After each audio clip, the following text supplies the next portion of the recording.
So Ntabi advances the idea of concentration of wealth in the South African economy. And I've listened to you pull out the X-files of each of the billionaires and how they rose. Okay. If Ntabi says there's concentration, to what extent is the 10% sharing in the wealth in an egalitarian way with those who have concentrated wealth? That's one, okay? So is it really an issue of white people are continuing to extract? So it's one thing to be rich in assets, it's another to be rich in income in the democratic period, okay? Are they being served by this highly concentrated economy in this way continuously today? And then the second thing that I'd like you to think about is, what, in your view, in the Constitution precisely creates or reproduces this exclusion? Thank you so much for this opportunity. And thank you for the colleagues for setting the tone. I think it's quite unfortunate that, or fortunate perhaps, that we are speaking, this reality, and we are sitting to young people who aspire to have a future or a prosperous future.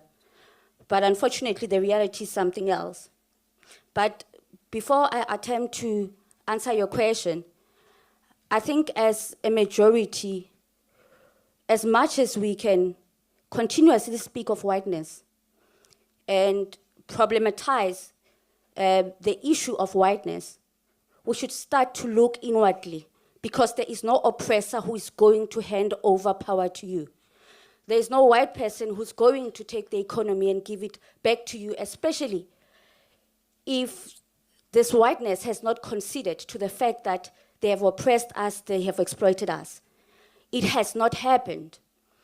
Now, we find ourselves in a province where centuries ago, King Hintsa was prepared to lay his life for the land and for his people.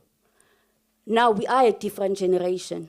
We are a generation that has continuously been speaking since 1994, because we do know what is the problem.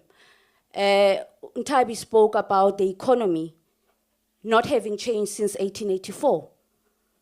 It is an indictment, and the question again that I think we should ask, if the economy has not changed, if the concentration of wealth is still in the hands of a white minority, why do we call South Africa a democracy? Why do we consider, why is our country and its constitution, that advocate you always speak to, why is it considered the best if it hinders on the aspirations of the black majority? Because you have a constitution that ensures that it protects white minority rights. It continues to ensure that the black majority cannot own the land, to the extent that when you start speaking about the land question, they would say that, no, you don't need land. Land is not important. If land is not important, why did they kill, torture, and oppress our forebears? Because if you look at, one can call it the ruling party, the African National Congress, its basis, yes, yes. It's no longer a ruling party, yes. But if you look, well, informally, yeah. If you look at the African National Congress and its formation, its basis was the land question. Now we can sit here and we can speak of semantics, but the reality is that we are no better off than our forebears. In fact, the reality is that we are far worse. I even consider our generation as sophisticated slaves. We speak good English.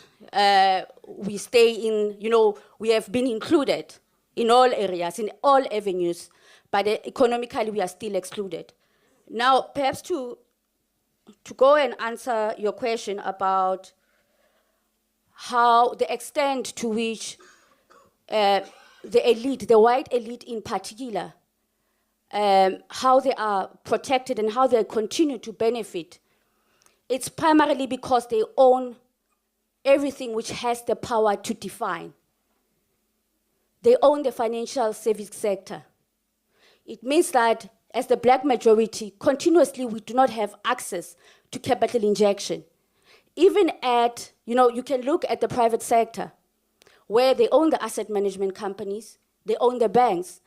If you then go to the state, where you would at least expect a state which is led by black people to at least be inclusive, you then pick up that institutions like the PIC, in their main, they serve the interest of the very same asset management companies, because it's these asset management companies and these investment companies that control or that manage the assets of the PIC, which is mainly monies that belong to your parents, that is monies that belong to government employees.